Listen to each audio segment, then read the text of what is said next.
Good morning, everyone. Welcome to our SACAC webinar for public school counselors, our special interest group here. We are delighted to have some esteemed colleagues join us today to talk to you about our topic today, Admissions Unfiltered, a candid talk for high school counselors.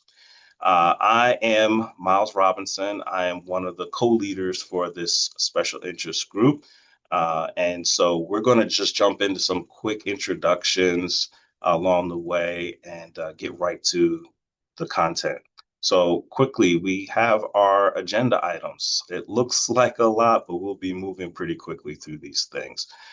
Just going to start with some introductions, give a brief overview of what we'll talk about today, and then get into some Q&A and wrap up with some reminders that we'd like to share with all of you today. So again, I'm Myles Robinson from Raleigh Charter High School, and I want to introduce my colleagues who are also leading this special interest group for public school counselors. First, Kimberly, and then Kelly. Hello, everyone. Welcome to our webinar for the fall. Thank you so much for joining us. I'm one of the co-leaders for the Public School Counselor Special Interest Group and excited to have you here. Hi, everyone. Thank you so much for joining us. My name is Kelly Schaeffer, also one of the co-leaders, and I'm at Triangle Math and Science Academy in North Carolina, right outside of Raleigh. Right. Thank you to both of you. Whoops.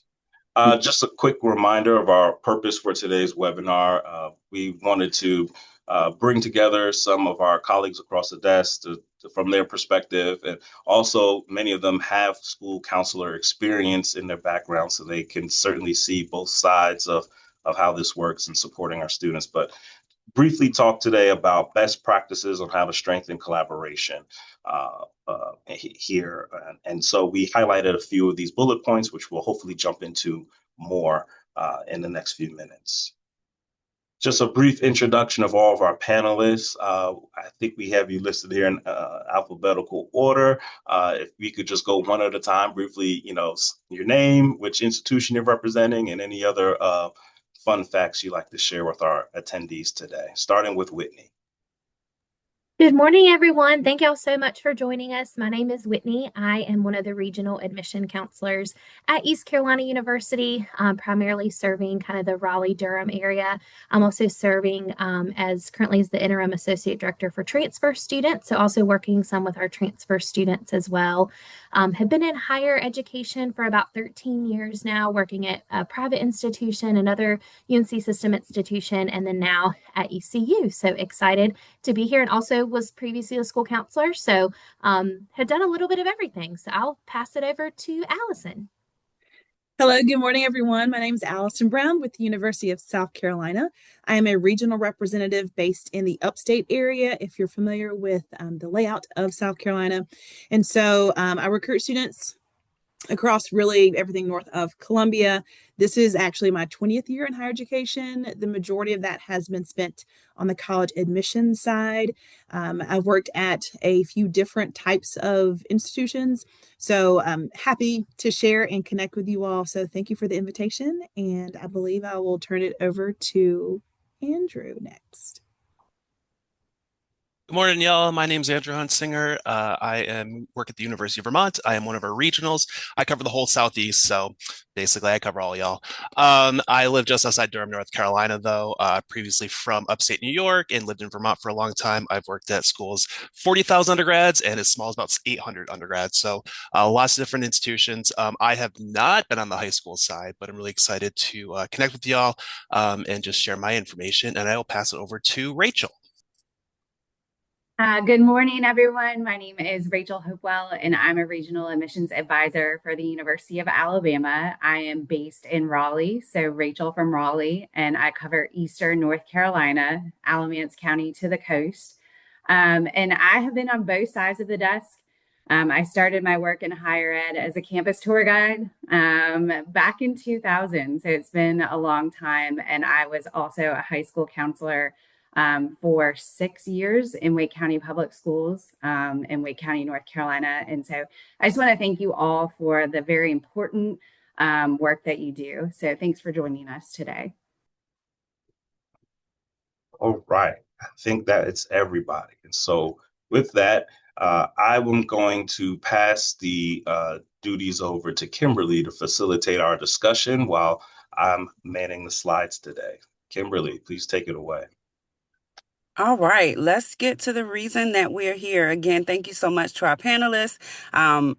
To our participants joining, this just is a small note that goes to what we're going to talk about today, the importance of collaborating and having those relationships. When we started planning this a couple months ago, we each just went to our personal connections. So all of our panelists here are people that we have called on, that we trust, that we value their opinion. We didn't have to go searching a website to find people. These are people that we've worked with and that we know and that we trust. So that just goes again to the importance of please building those relationships with your higher ed counterparts, because it definitely affects the outcomes for our students. So we're going to dive right in, and our panelists have specific questions that they're going to answer. And then to our attendees, we will be taking questions from you after this section. So please feel free to jot those questions, share those questions with us, and we will have an opportunity for our panelists to answer questions from you as well. But going with our scripted part, we're going to start with the college visits at the high school. So this is something we've felt very strongly about, wanting to hear from our counterparts in higher ed, how to make this the best experience possible. So I'm going to let you all take it away. Tell us what we need to do to make these visits just very impactful for all involved. Rachel, do you want to go first? Sure, Allison, I can go. College visits at the high school. We had a couple questions, so I'll go with the first question and add on, Allison. The first question that they gave us was, what is the optimal length of time?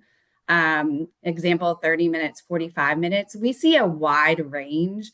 And so I would say, for me, the optimal visit is if we get to talk to a targeted group of students in a conference room or in a classroom, a 30-minute visit, and I'm a talker, and that is enough. So I prefer that. Now, I know that that's not always what we're able to get, but 30 minutes is great. Allison, if you want to chime in or if you want to hit the second question, feel free. Yeah, so I'll chime in on that first one. So I totally agree. The optimal time for a visit, the sweet spot is 30 minutes. And again, we're so thankful that you even allow us into your schools. We super understand that you all are very, very busy managing a lot of different projects and tasks just in your day-to-day work. So we are very, very thankful to even get inside the door. But yes, 30 minutes in an intentional space is preferable if that's not available. I'm fine to do a lunch visit. I don't mind because, access and equity is like really my thing. So if I can be visible to a larger audience, I'm fine with that.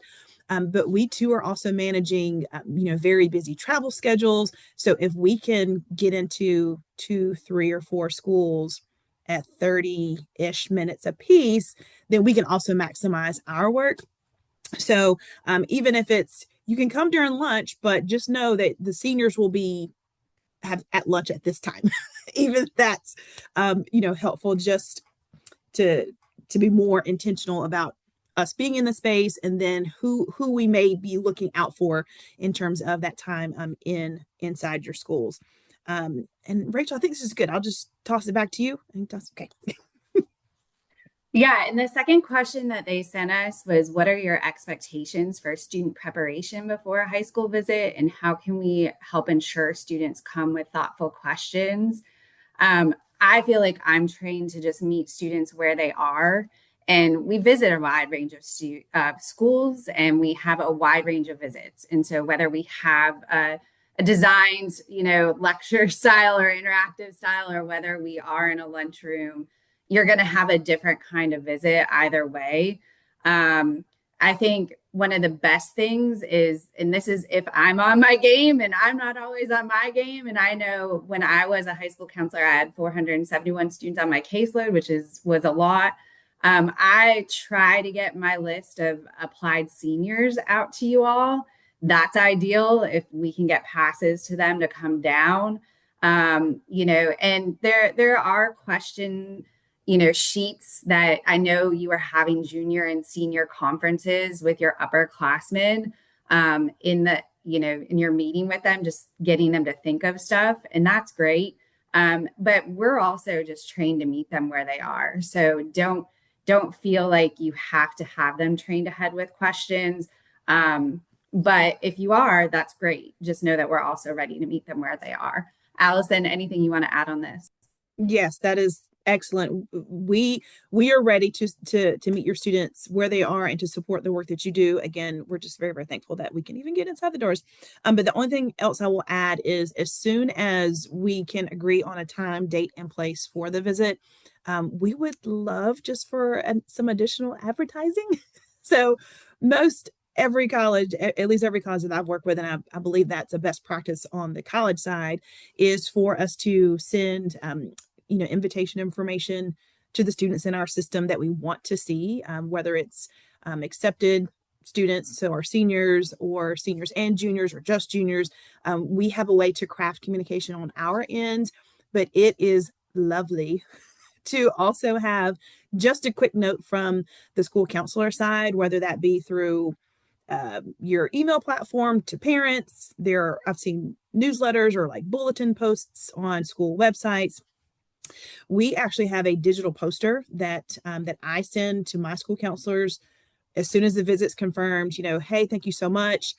Feel free to share this at your school. And again, I just kind of leave it with them, and I just plug and play the date and time, and everything else is branded with our information. So at least students are aware that we are coming ahead of time. So just that little extra, whatever that looks like, just a little promotion on your side is great. Just because there's a lot of money that goes into us getting to your schools. So if we can just have just reciprocal support, just knowing that our students just are aware that we're there. Get back to you, Rachel. And then the last question that you guys asked us under the college visits was, are there any logistical practices that our high schools could implement to make your visit more efficient and effective? I think one of the main things that I put in here is just making you guys aware of the technologies like Rep Visits or Score or School Links or Maya Learning that are out there that can be set up on the front end. I believe Rep Visits is still free. Some of us did a webinar a while ago of how to set that up if you want any help with that, so that you can have that set up for college reps and we can see what the availability is and sign up ahead of time. I know a lot in our area use Score. I don't think Score is free. Correct me if I'm wrong, but that can make it easier on your end. I know it's hard to get it set up on the front end, but it keeps from the back and forth emails during schedule change season for you guys as school counselors, but it allows us to plan our schedule too. So that's really helpful. Also, just getting your students in the mindset of, if you're interested in a college, share your contact information with them. And we know, obviously, cell phone policies are changing, and so the QR code is probably going by the wayside. And so, sign-in sheets, we might be bringing cards now, or a sign-in sheet, maybe use our sign-in sheet both ways so that we get a little bit more data than just their name. But those are some things that are helpful. Like for me, I'd like first and last name, what grade they're in, and their email address. That's, pretty basic. But anything you want to add, Allison? Yes, and I will just reiterate the ask of at least exploring setting up your availability through Score or Rep Visits, and primarily because that's where we are in July, early August, when we're mapping out our travel. That's one of the first places we go. And again, I work with South Carolina students and school counselors in the upstate area. South Carolina is not really a Rep Visits or Score heavy state. So I'm hoping that if there are any South Carolina counselors on this webinar, it is a fantastic and free resource for you to set and let it coast. I have not been on the school counselor side, but colleagues that I do have that now operate in that space love it because it eliminates the back and forth. So I can probably have 3 to 8 email exchanges with the counselor. So I don't want to become a bother to the counselor that we're trying to connect with, and to just finalize some things. So just efficiency always works really, really well. So if this is the first time that you're hearing of these scheduling tools, SCORE and rep visits is definitely the way to go. I actually had a colleague, I shared this with him. This was many years ago. And I was like, why aren't y'all on rep visits? He's like, I never thought about it. And so the next travel season, he said, you know what? Since we are now on rep visits, I don't have to do the whole scheduling back and forth. And he said, we have more in a more diverse representation of colleges and universities coming to our school because we can also see other schools that are close in that area. So it is really a gem in the partnership that we have together. So rep visits, again, free. Definitely take a look at it. If you all want to chat with anyone who has this set up, we're happy to make some connections for you as well. But that was one big point that I also wrote down. The other piece, again, while we're talking about collaboration and partnership, we love just a little bit of acknowledgement. Not that we need that. We don't. But as you all know, we don't eat that great when we travel. We don't get a lot of sleep. And we're like managing a ton of things all at one time. So I brought as a visual today my best counselor thank you gift. And again, this is totally just something that I wanted to share. This is not a strong ask because there's money involved, to provide any of us with anything. But if ever you want to develop these partnerships with the colleges, we love knowing that when we go to certain places, we might get like a bottle of water, even a little one, or candy. I also got some special chocolate from this particular high school. Okay. We got some vitamin C, emergency packet, a shout wipey, screen cleaner thing, the little soft wipe thing, a school pen, all in this cute little gift bag with a little green star. So that's like just best of the best. And again, that's not an expectation at all, but it does make the visit and the introductions, a little bit nicer, a little bit sweeter. And we remember those things. And we're definitely going back to those schools. So if ever you're thinking, how can we, kind of build these relationships with our colleges, even a small token, a thank you note, thank you card, all that is very, very, very much appreciated. So I held on to that. That was like one of my last visits this fall. It's like, oh, I'm going to show that in the webinar. So that's just an idea for the suggestion box. Back to you, Rachel. Moving on to the college fair. I sent some slides over for this one because I also had a visual. So first question was the most valuable preparation you see students or counselors doing before a large college fair. So first of all, if you are a counselor who's putting on a college fair, just thank you. Just a couple things that I put up there is just planning, just doing a date check. For big schools that might have multiple reps that they can send to multiple fairs on a day, that isn't as big of a deal. But for a lot of us, we might be the only rep in an area. And so if there's, one day that has multiple fairs at one time, that can be really rough because we're not able to go to both fairs. And oftentimes there's, that happens in a schedule and we're like, oh, I wish they would have just checked the CACRO schedule. We have access to it. We can share it with you. So, just checking those dates, marketing the event, floor plan. And so if you want to go to the next slide, Myles, I put a couple of floor plans out here and maybe the other reps will have something to add here. But this is one of I think is a simple thing, is just please don't set us up where students and parents are walking behind us.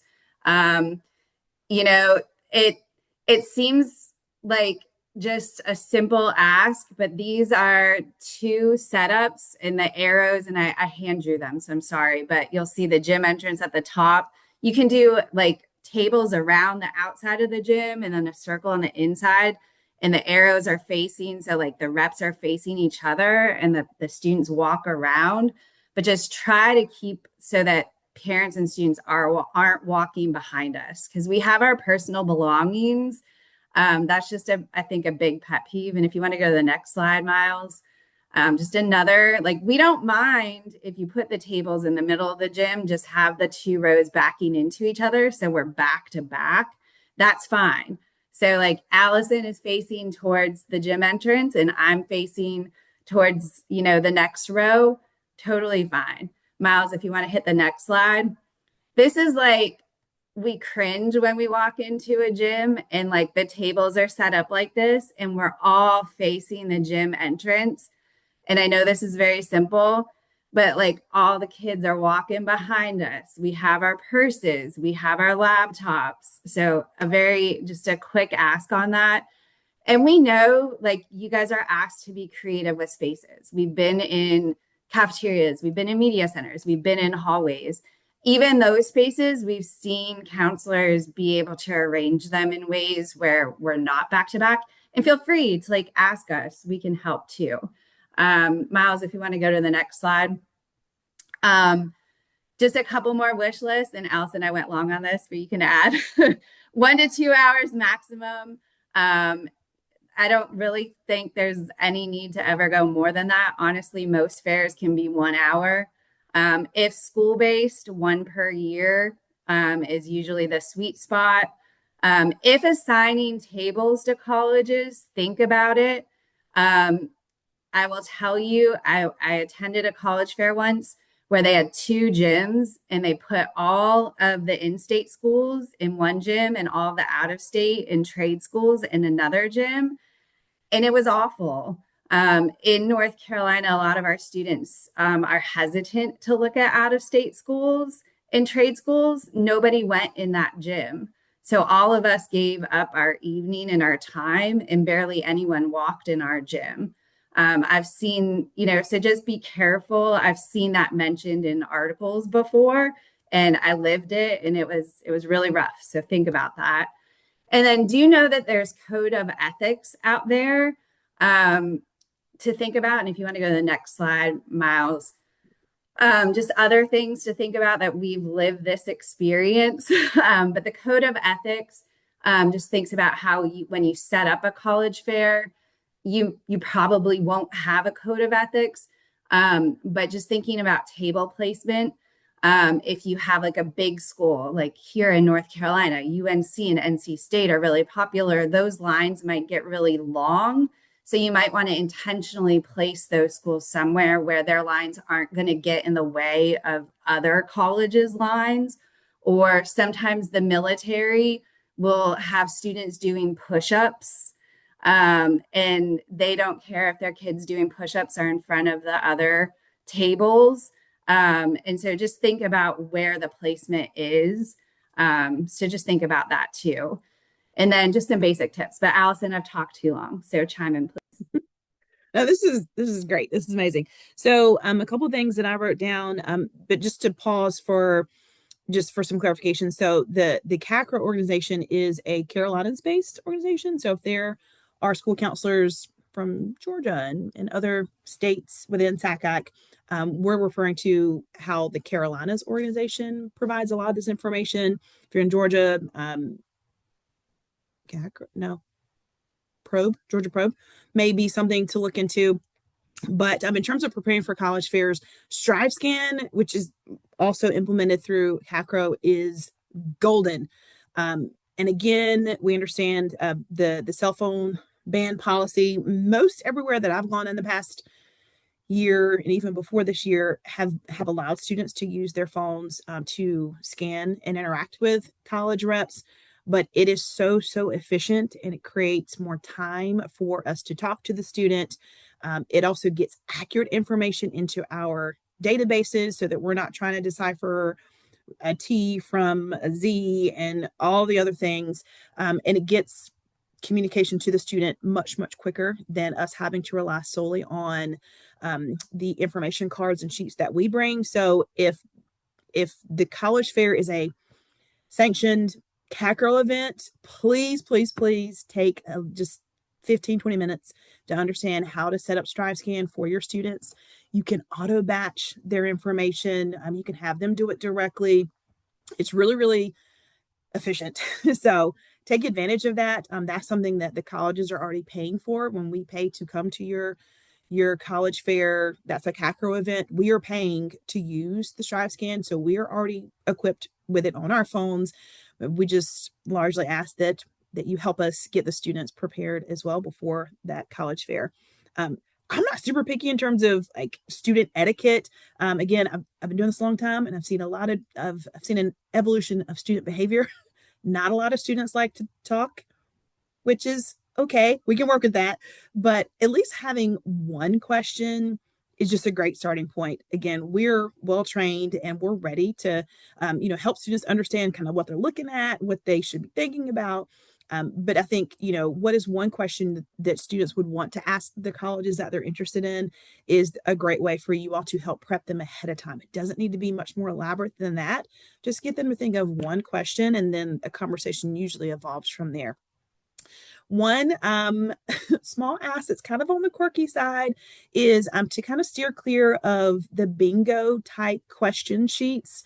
Those, they're not very helpful for the student. They are fun and creative, but they're not super helpful for the student to get to meaningful questions. They just get in kind of like an autopilot, how many students do you have at your school? And they ask that one question to, everybody that they talk to, when they really may want to know something different. So maybe not the bingo cards, but just encourage them to think of one meaningful question that they want to ask when they get to that college fair. In terms of what they should expect, we set up our tables a lot of different ways. I err on the side of just simple because we do move around a lot. And we're staffed. We're prepared to participate to the fullest of our ability. A lot of times it will be just one person. For some of our larger schools that have really robust college fairs, again, a bottle of water, even a mini size, goes a long way in just taking care of the college reps that do attend. And the setup, Rachel, I think that's perfect.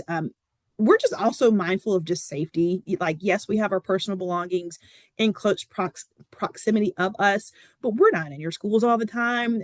And so again, just for us to be mindful, it creates a safer environment for us to be rows back to back, or in the first picture where we're on the periphery, kind of circle within a circle type situation. I also help coordinate the largest college fair in South Carolina. And so if anybody's like, ooh, I want to improve my college fair prep work, please go to our website. It's greenvillecountycollegefair.org. And so we have our floor plans. You can see the colleges that come to our program. We have StriveScan information. So everything that both Rachel and I have talked about, you can actually see an example of what that looks like through the greenvillecountycollegefair.org website. And we're also on Instagram and Facebook if you want to check us out. So yes, I think that's all I had for college fairs. Thank you so much, Rachel and Allison. So much great information, and thank you for sharing what you have in the chat as well. All right, we are going to keep it moving. Time is definitely moving on. Okay, we're going to move on and hear from Whitney and Andrew. And the things that we have left to discuss are school profiles, letters of recommendation, and supporting underserved students. And Whitney and Andrew, you can tackle those in whatever order you are ready to go. Awesome, thanks. So real quick, this was a last minute ad, so I apologize. I'm actually gathering data to hopefully do a SACAC presentation specifically about the high school visit. And so I've actually shared some information with y'all today. Just a couple slides to get you thinking about, hopefully I can get this approved. But I just asked a couple questions, and actually I used rep visits to gather a lot of emails. I went on everyone's state rep visit and was like, oh, this person. That's how I create a lot of my list to send this the survey out. So the questions I just want to talk to you all about this is, so we asked high school students and college reps, and roughly over 100 responses we got from each side is, in your opinion, are students getting good information? And I'm happy to say that we both sides agree strongly. 90% of my college reps said yes, said agreed or stronger, and 76% on the high school side said yes or stronger. And you can see agreed on both sides was very, very high. Myles, next slide. One of the things I do want to talk about real quick, though, is why are people saying no? And specifically, I was looking at the high school counselor side. Why did they say maybe disagree or strongly disagree? And specifically, I looked at that data and I said, okay, where are these visits being held? And 55% of the people are having their visits in lunchrooms. And so that thinks to me like, is the lunch the best space for us to be meeting with students? But also, I'm thinking of it a slightly different as well, though. And if you look at the next thing to your right there, it's, in your opinion, this was asked like college reps, in your opinion, where's the best place to meet with students? And overwhelming said conference room or counseling office, second by classroom. And then only 2% said media center, library, or lunch. So we do say that, well, maybe the high school side is saying, you know what, these visits aren't very good, but maybe it's the college reps' fault because we don't want to be meeting there. Myles, can you go to the next slide, please? So, and this is where I'm getting this.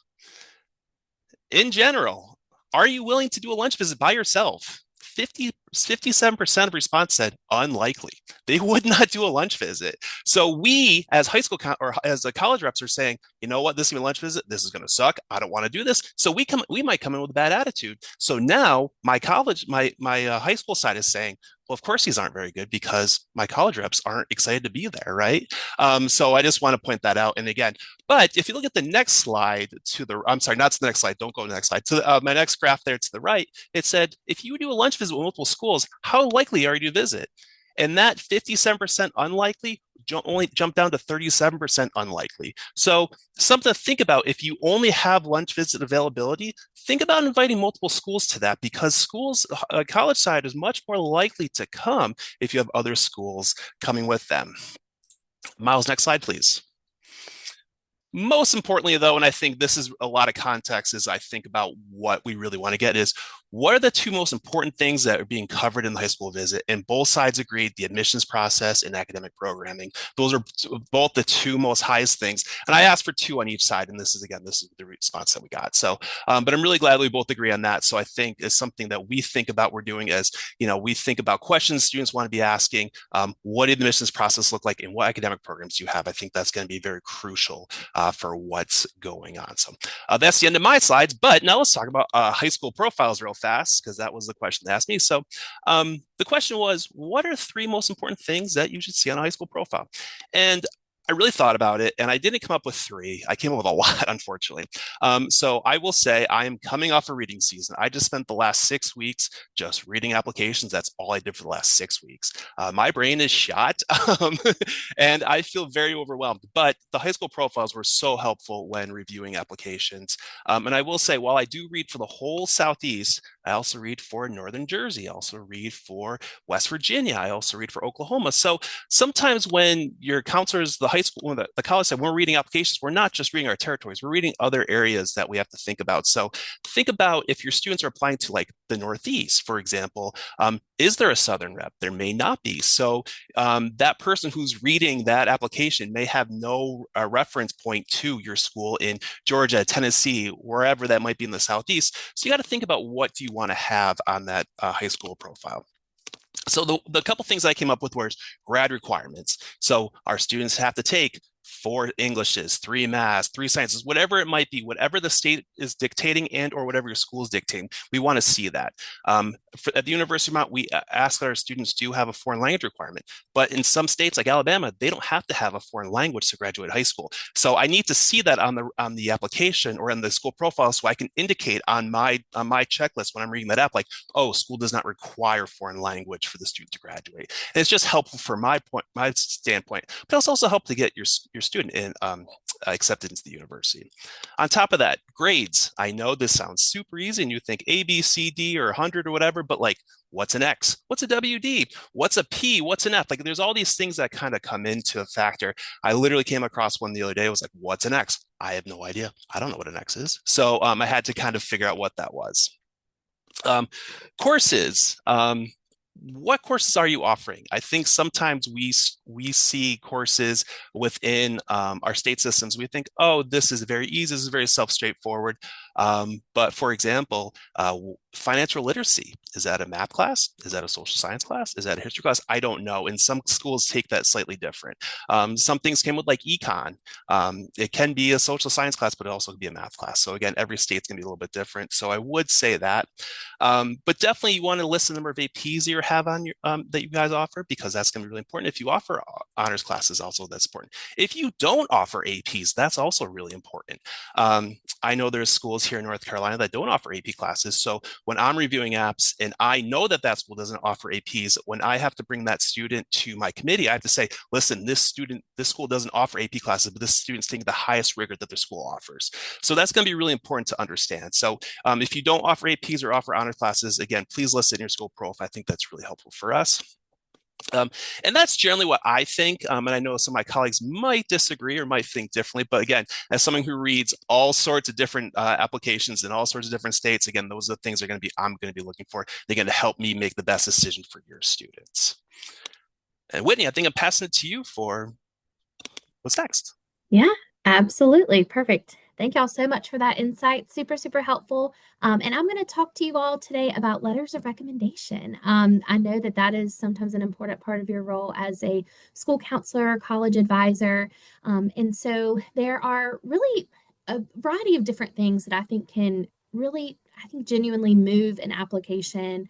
And really can kind of help, with the teacher of letter recommendation to kind of move that from just like good to more of really unforgettable or very memorable for a student. So I think that it's good practice for letters of recommendation in any sort to have, if possible, just a clear and memorable defining story if that student has one. I think that we, in admissions, having read a lot of different essays and letters of recommendation, really stories are very memorable. If there is something that you can share about the student, like one of something vivid, like anecdote, or that really kind of shows the student's character, maybe showing how a counselor showing how a student really navigated through a crisis or a family hardship or school leadership change or teachers being out or whatever that kind of health struggle, whatever that may look like. And just showing if they, handled a specific instance with resiliency or maturity. And kind of bringing the student into the room kind of visually, I think is always helpful to kind of think of them in that sense. Also, I think some helpful things in kind of different elements that we've, probably read in letters of recommendation that are memorable is, if the student has shown, demonstrating any character with evidence, instead of saying, hey, this student is really hardworking. You could say, this student arrived an hour early every day for this to set up something for a classroom experience or things like that. So if you're able to kind of show those specific examples, I think that that's very helpful. Also, I think that having, certain elements in insight from a counselor to provide insight into context about maybe something the student would not want to write about themselves. A letter of recommendation could include information about family responsibilities. I think students often forget that in, maybe an essay or things that they're sharing on their application, family responsibilities are important and things to share. So sometimes the students don't share that about themselves. But if you, as the counselor in a letter of recommendation, can provide a variety of different, just kind of insight on whether family responsibilities, whether it's caretaking for siblings or translating for parents or personal struggles, maybe resource limitations, as Andrew mentioned in particular about maybe your school doesn't have AP classes, but maybe a student has created their own opportunities, things like that, and just kind of allowing the student to, what I kind of think of, or allowing you as the counselor to kind of reframe some of those achievements and be able to kind of share that in a context that we really want to see from a counselor. Also, I think in the letter of recommendations, things that really can help a student stand out is if you can show their curiosity and their interest. I think that is really important. Maybe a specific moment that a student asks like a really deep question, or maybe has the student done any independent work kind of beyond their requirements, or are there any specific creative activities that they're involved with, or just moments that I think can really demonstrate like college level thinking. I think that that's really important. Obviously, you won't probably have those for every student and every interaction, but if there's in something in particular that you're like, maybe this would make a student stand out, I think that's important. And just a few other things with letters of recommendation. I think that a lot of times you may know in the context of your school, like what something means. Like if this student is the president of X, but maybe we don't know what that means. So if you could help us, help that stand out a little bit, talk about a specific, maybe a student quietly or not so quietly supported, like a peer group, or if maybe that student particularly, you can show that they created like a culture of kindness and care or something particularly, or if a student's humorous. Like I think that that's something that we can really bring, that we want students who can ultimately bring those things to be a part of our college campus as well, and would make them stand out as a student. And then also, it's important for teachers or letter or counselors to really share what you love about a student. I think that's kind of underrated. Emotional investment, just kind of showing that, maybe the student changed how you think and how you learn. And then obviously sometimes we see really kind of specific details that say that the student is unforgettable, or, this is one of the top 5 students I've ever taught. Obviously, again, can't say that for every student. But I think that, that's something that when it's genuine, it's very, very powerful as a part of that. So consider sharing that as well. Last but not least, I know, again, about with more of kind of the caseloads, that's something that's very important that Rachel mentioned, and I certainly had as a school counselor as well. I've seen a lot of schools and starting to use a variety of different ways and alternatives instead of, full letters of recommendation. So again, in that school profile, that's a great way to kind of share that, maybe it's not necessary to provide that school letter of recommendation. Maybe they don't require it. If a school doesn't require it, then a school profile can be helpful with those demographics, the course offerings, grading system, available supports, all of that kind of stuff. I've also seen a lot, and we particularly use this for our honors college at ECU, but I've seen schools start providing and creating almost like a counselor like statement template that provides more like a quick rating, such as like engagement, leadership, initiative, and just like a brief couple sentence, notes regarding a unique situation. So sometimes we within that, we started seeing that with letters of recommendation, that sometimes they started looking all the same. And so we were like, well, how can we kind of start ranking those students? So that's important. Another great way to see. And then prioritizing, those full letters for only special cases. I think that that's something that for many large schools, reserving a full, letter of recommendation for students who are applying to super selective colleges that explicitly require them.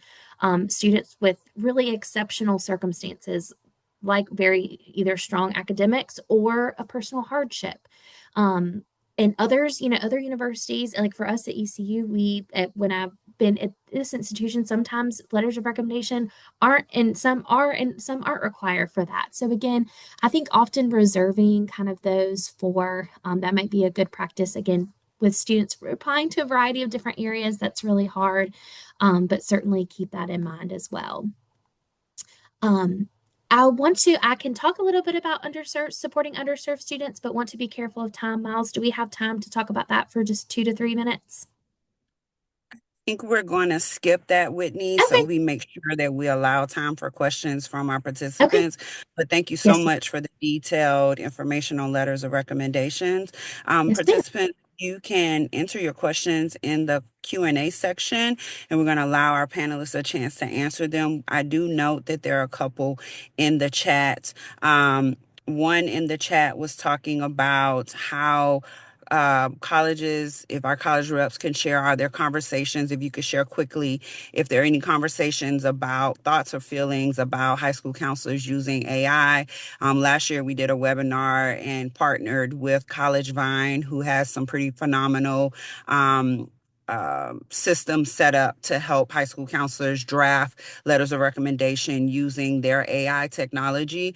So that was one question that came up. Are there any thoughts, how you all feel about that? And then there's a second question about when students don't really provide the information to the counselor to write a letter. And you can speak to that if you have anything. I will say one thing, Claire, I see your question. I have a colleague who does this, and she makes it known at the beginning of the year in the senior meetings and the parent meetings that if you do not provide back the brag sheet, the information sheet, whatever you want to call it, that is supplied to all seniors, if you do not provide that back, then it is known from the beginning of the year, you will kind of get a form recommendation letter, meaning it will be very broad, very general, nothing to hurt the student, but it will not be, a very intensely thoughtful letter because you did not return the requested information.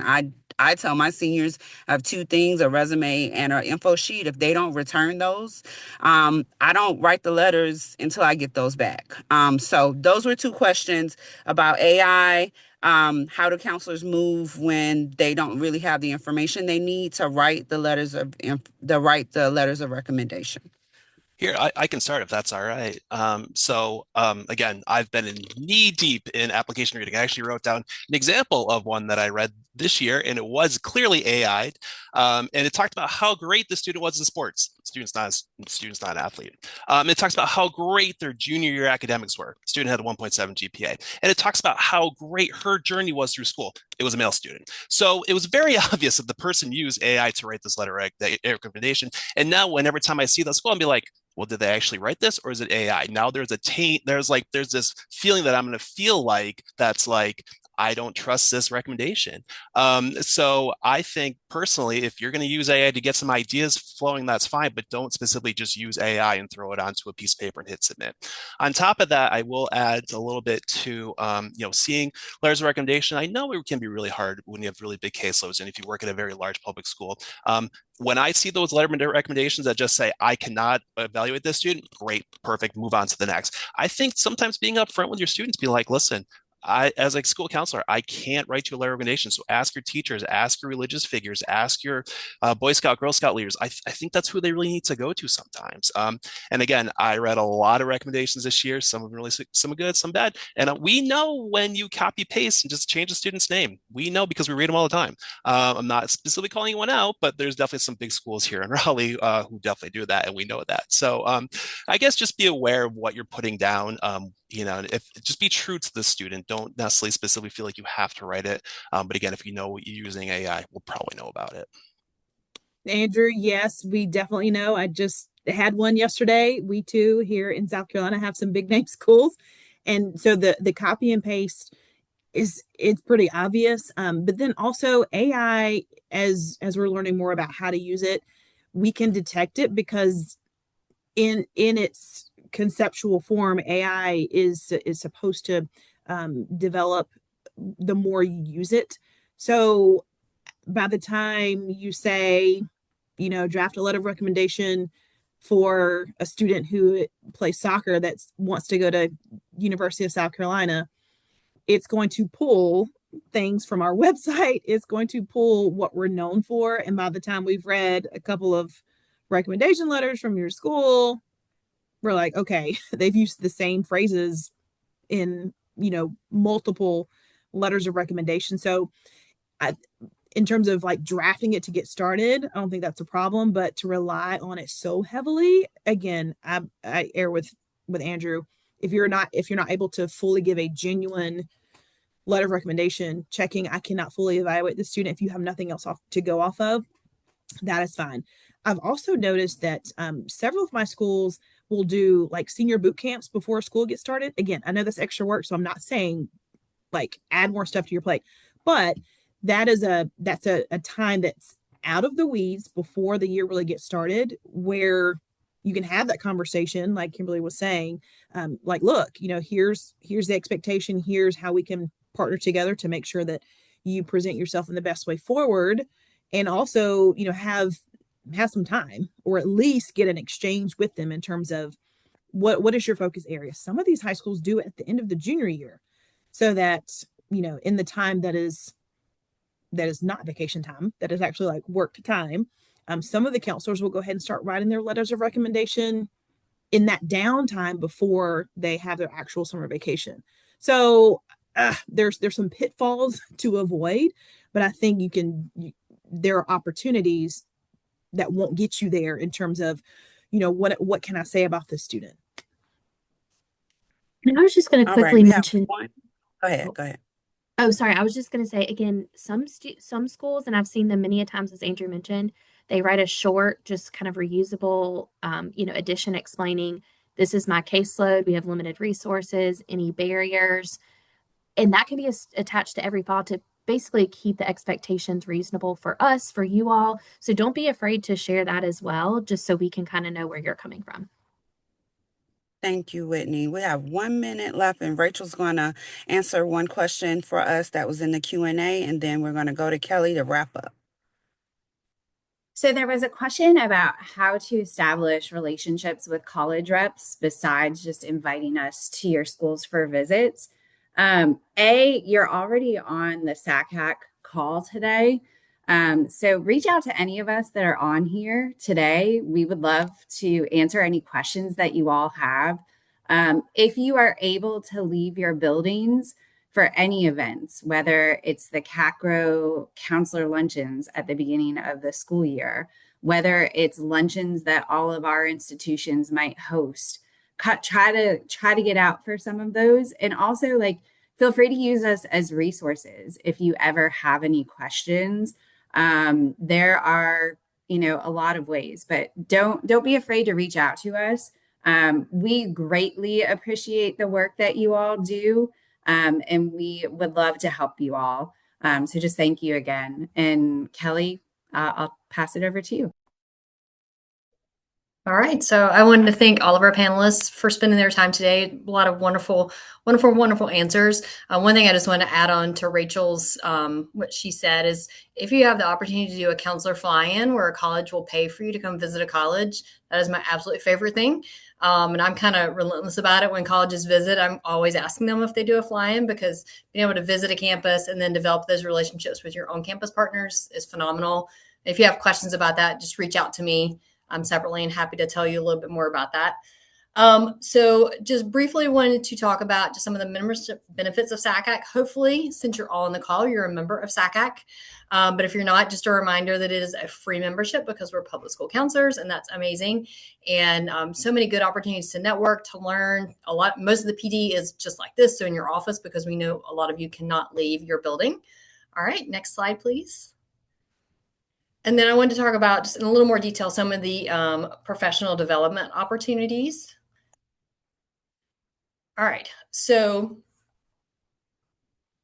the first thing is the annual conference. And so the annual conference this year is going to be in New Orleans. So it's going to be an amazing, wonderful time. And I'm very excited about it. And one plug is we will have a SIG Public School Counselor SIG meeting during that.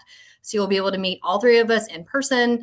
And we would love to see you. And that's a lot more informal. It's not really a presentation. So it's more an opportunity just to have a conversation and how we can best support you, and kind of just have a group of school counselors in one room and you can kind of talk to each other. And the next thing is the summer seminar. This is something I did personally very, very early on in my career, and I have sent several of my colleagues to. Also a fantastic opportunity if you're new in your career. It's a great way to get resources and kind of launch your program and have best practices within your program. Sweet Tea Tour, Kimberly and I did this 2 summers ago in South Carolina. So every summer it's in a different location. And so you get to travel across the entire state and be able to visit colleges in person and start to develop those relationships. Dry Run is more on the college admission side.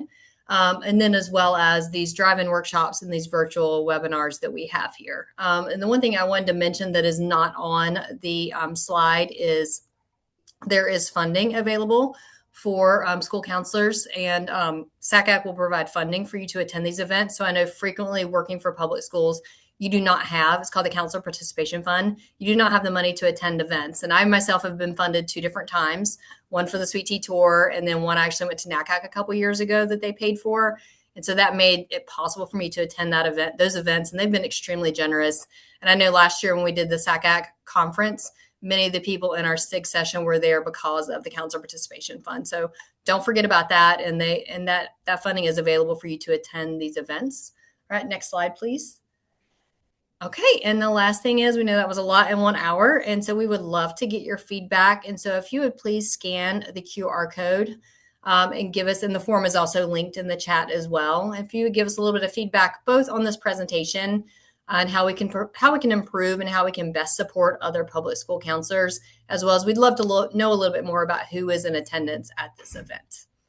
All right, I think that is it. Anything else anyone would like to add? We have exactly 1 minute. All right. Just Well, more information about the Counselor Participation Fund is in the chat. Please apply. The one for the conference is already closed, but they do have 2 cycles of funding, one in the fall, and then there were another one. Thank you to our SACAC board member who is on here, who is also a public school counselor, that the new grant cycle will open in February, and you can use that for summer professional development opportunities. So thank you all so much for being here, and please give us feedback. We need it. Thank you. All right. This Thank you, webinar everybody. has been Thanks for the recorded, colleges. so yeah, thanks for coming, everyone. We appreciate it.